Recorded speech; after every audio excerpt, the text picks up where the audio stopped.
There you go. Oh, that sounds like a good idea. Thank you for downloading the Make and Break podcast.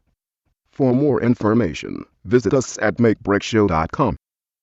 Saturday, 6:10 p.m. Message 1. This is Make and Break.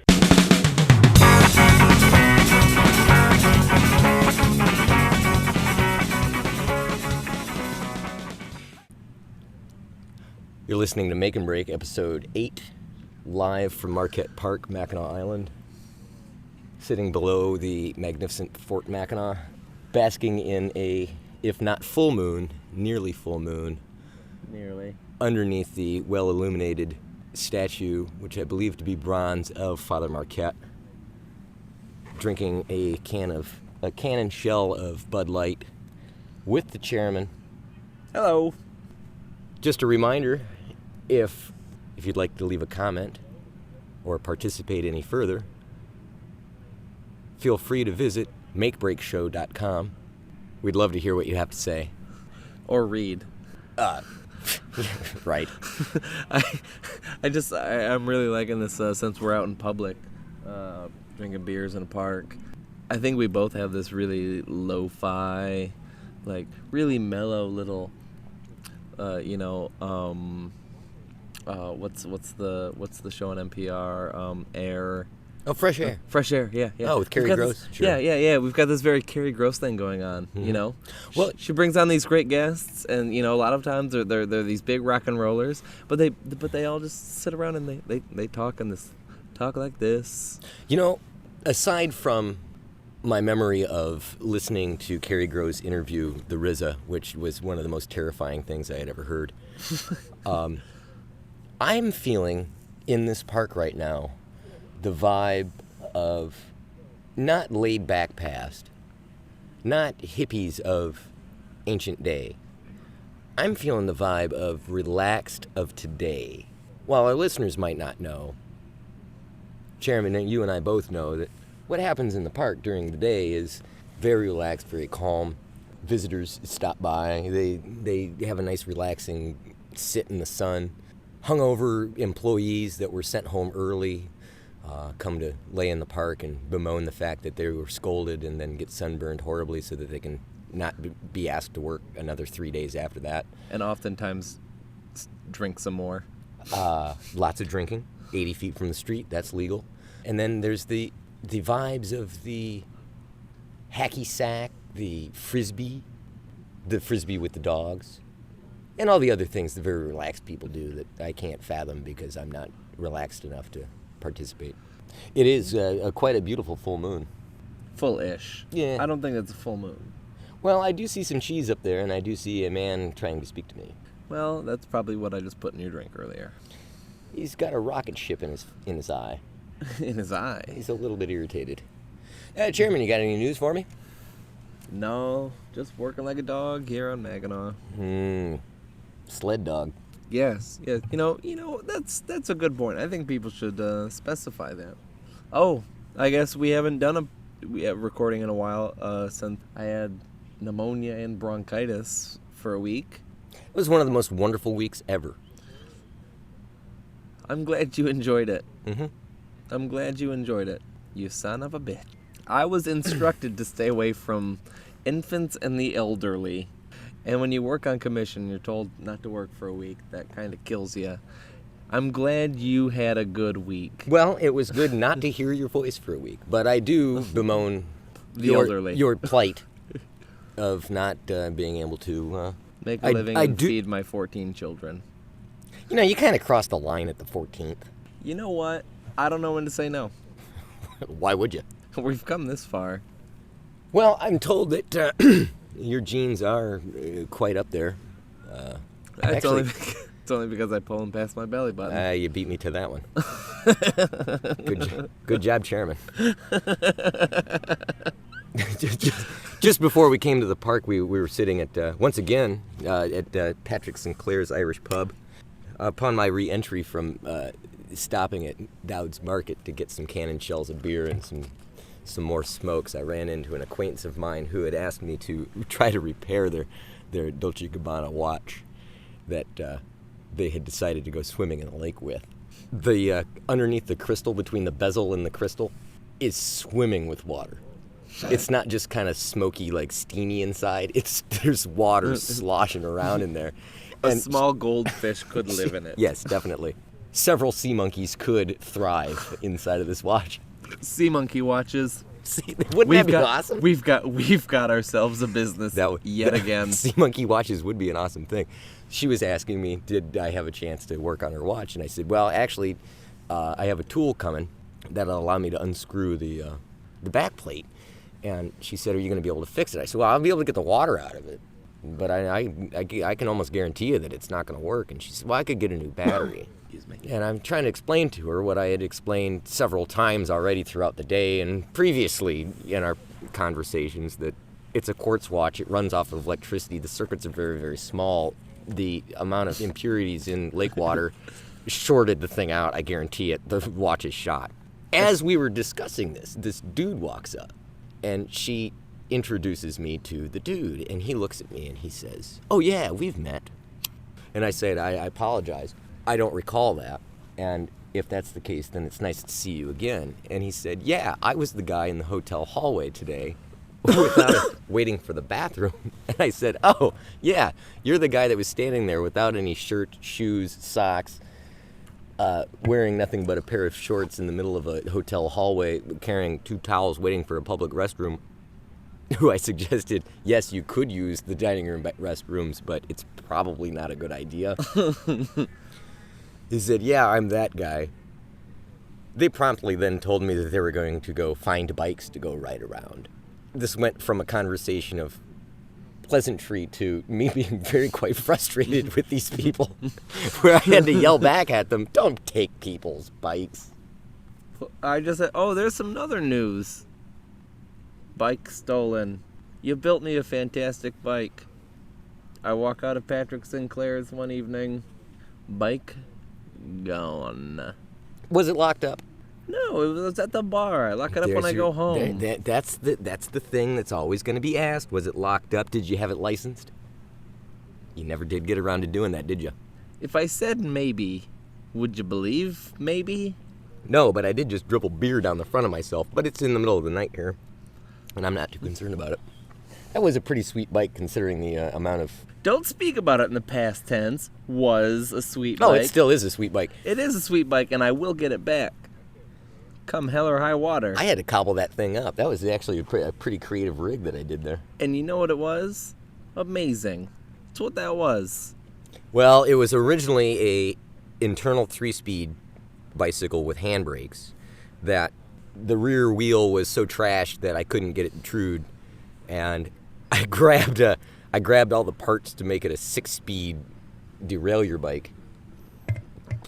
And the bike wasn't built to be that way, and nonetheless, it is now. and so, yeah, there goes my beer. I decided to do this on a slope. Oh, my raincoat has beer all over it. You know what that means? It's a beer coat. It's a beer coat now. You know what's funny? It's a beer coat. Coated in beer. Goo. Gooey.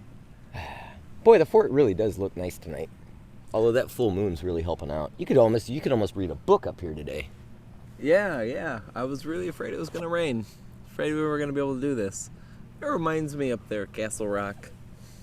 Yeah, that stone there that's about where they shoot the cannon off there.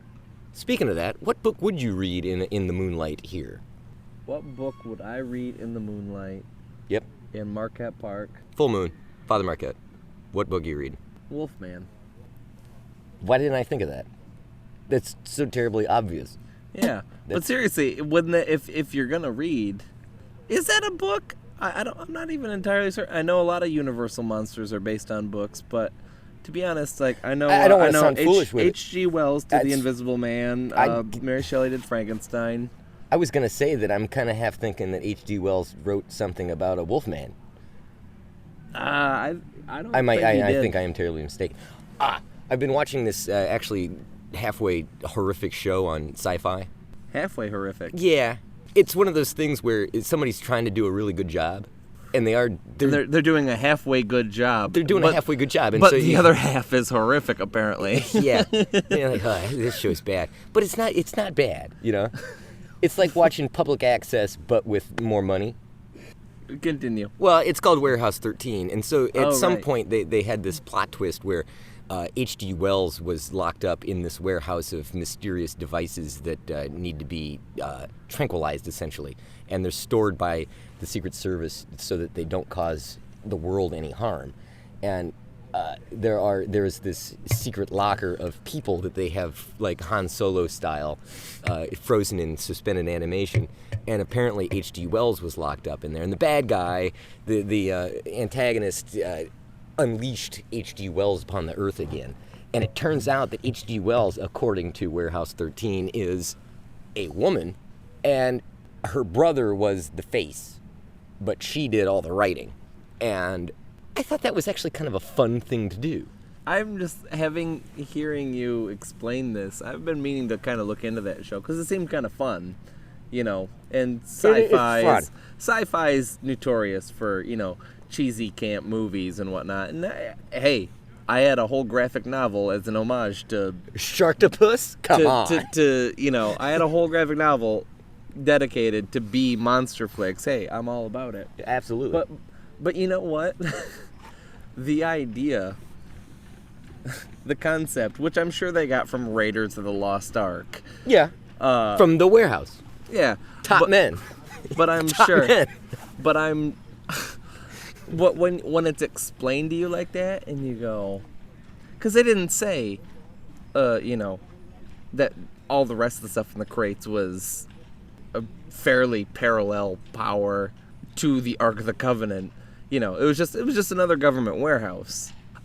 See, so the idea of having one warehouse where you keep all the most horrible things in the world, where if someone, you know, we've all seen YouTube videos of guys, you know, knocking over crates in the stockroom of Walmart. Like, one guy does his job wrong, and all of a sudden you got Pandora's box, the Ark of the Covenant, everything just fucking opens, so they just crash. If it's any help, it is laid out in the show that there is this elder person who is always on the newer people about being as careful as they possibly can. Oh, so I should hope. He's like super anal about everything. He's super anal of that everyone makes sure they pay attention to the training video. Absolutely. That's a training video I would like to see. There won't be any people being stabbed by fork truck forks. Like, but seriously, if you were the government and you were really in charge of keeping all this horrible stuff away from the public, why would you put it all in one place? It seems like you'd be like, all right, we got 2 guys working round the clock. See, they kind of explain it in the sense that while it's all loose in museums and nobody knows what it is, behind glass in a museum and nobody's touching it, the bad guys can get it. They can keep it under lock and key and they at least know where it is. Is that at the end of the Raiders of the Lost Ark, when I was a kid and I saw that movie, and it was like, at the time, it still is a very cool movie. Oh, absolutely. But that giant warehouse, which was actually, I don't think all that giant. I think it was just a small warehouse with a giant wall of mirrors. Anyway, I never thought when I was a kid that it was full of nasty stuff. Exactly. It was just full of, like, people's lost luggage. Yeah. And in those days, everybody had all their luggage crated up, and so it was completely normal to just... It's the 40s. Of course everything's in a wooden crate. Yeah, I'm thinking everything, you know, it's just a bunch of crap. That's exactly it's a box what I full thought. of panties. Yeah, exactly. It's a box. And the Ark of the Covenant. Exactly, but no one is any the wiser. Until the swastika gets burned off. Right. The thought of things being behind museum glass. My friend Ed, I forget which museum it was in New York that we were at, but they had a certain English king's bed. God, I wish I could remember any of the historical details about this. All I remember is being horribly embarrassed. And they've got furnishings of an English king's bedroom. Okay, that sounds like a pretty cool exhibit. You can walk through. It's obviously roped off, but you can walk through and see, they've got a path cut through. Yep.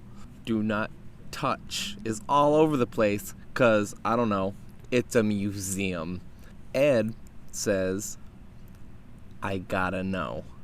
And he gives a couple good thumpings with his hands on the bed to see how soft it is.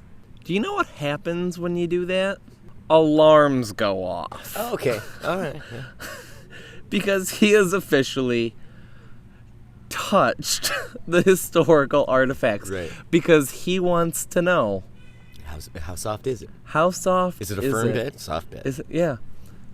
Apparently, fairly firm. Was it a king-size bed?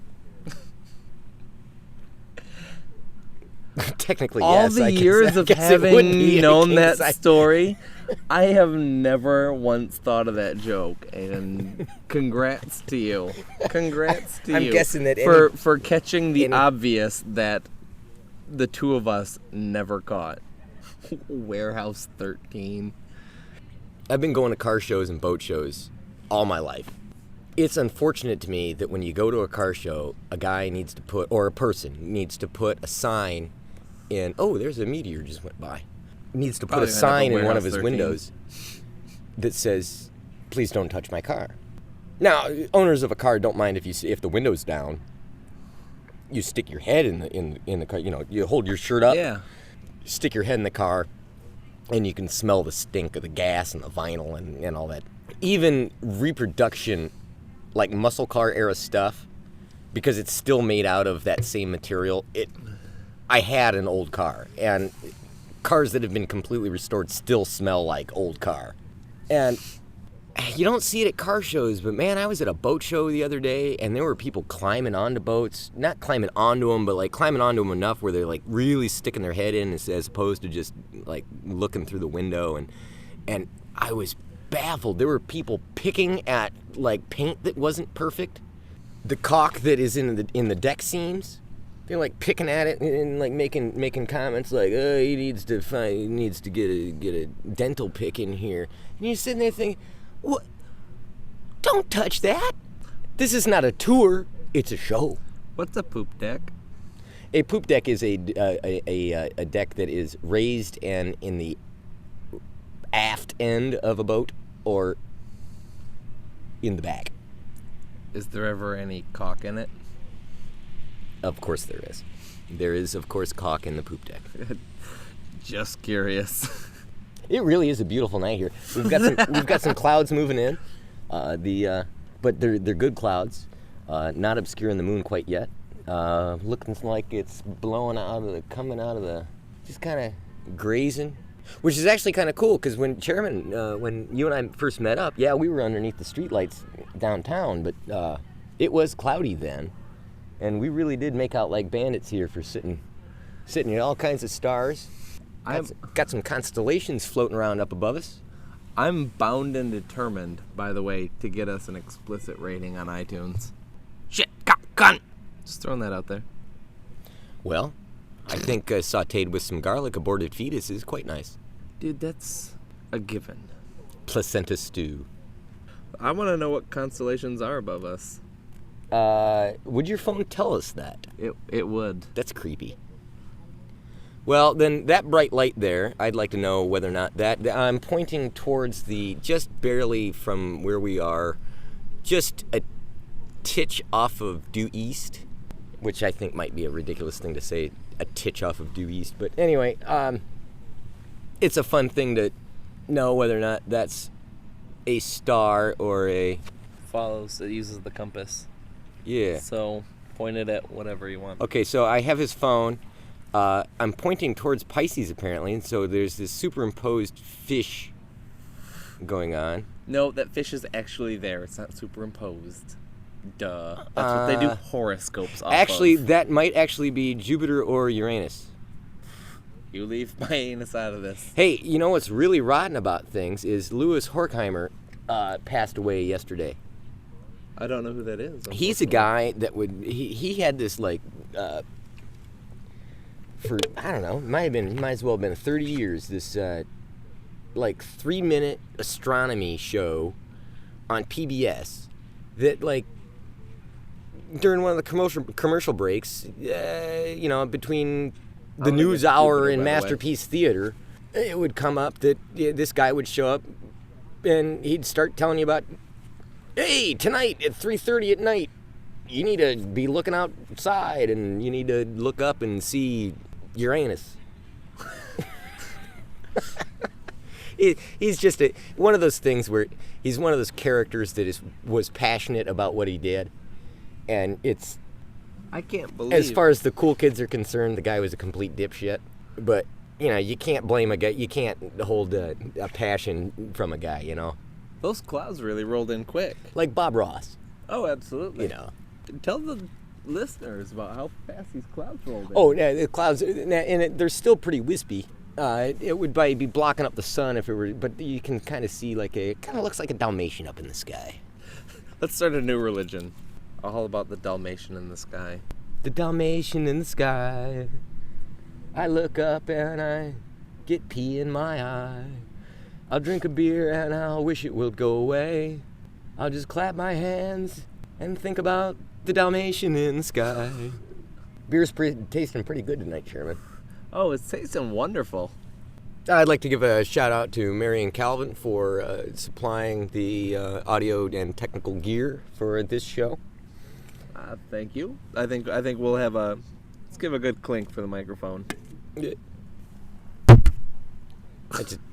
That was excessively loud, but I think it was well deserved. I wonder if the microphone just picked up that fun bicycle bell. I'm Highly doubtful.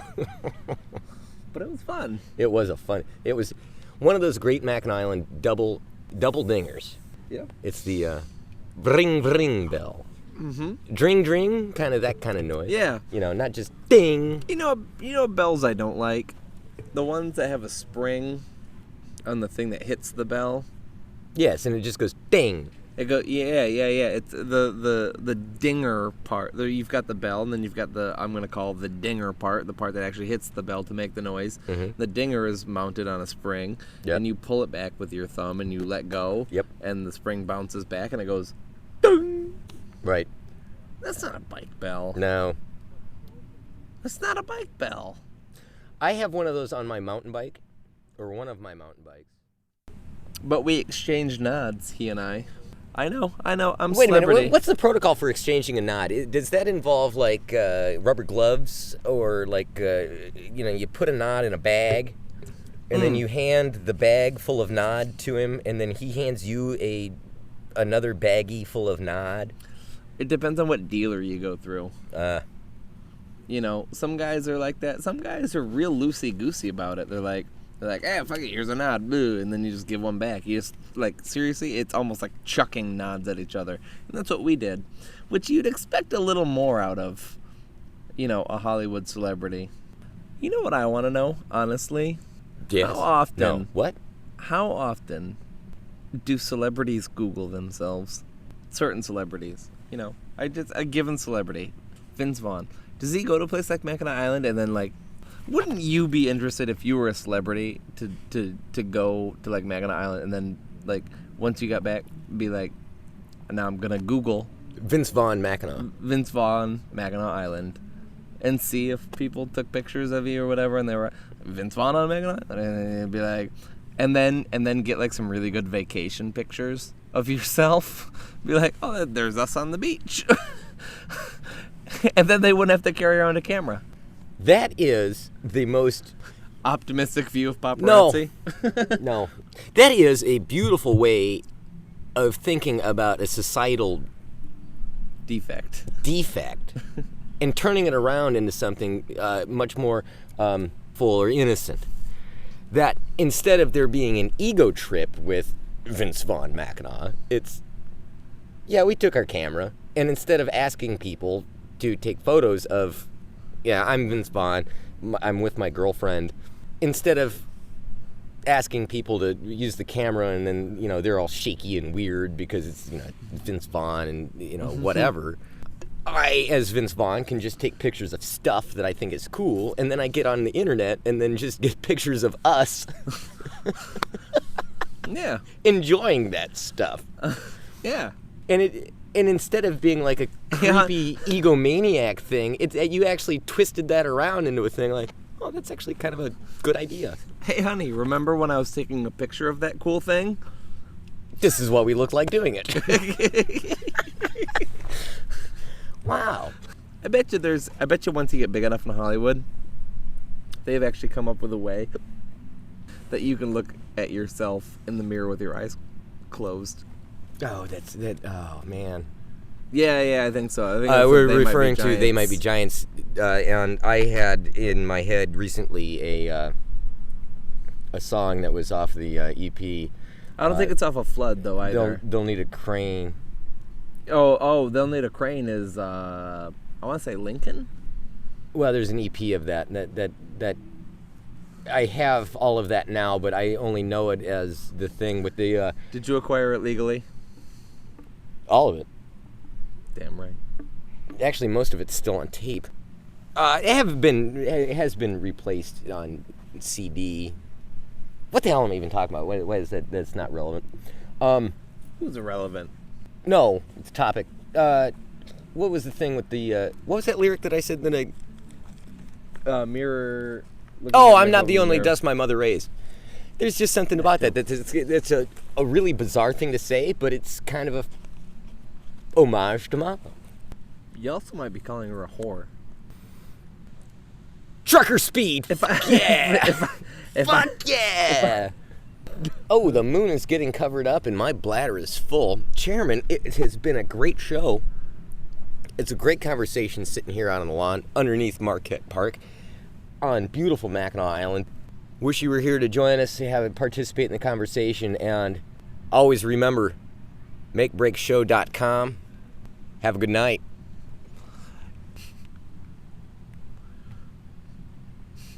Oh God, there's ants everywhere. They're biting.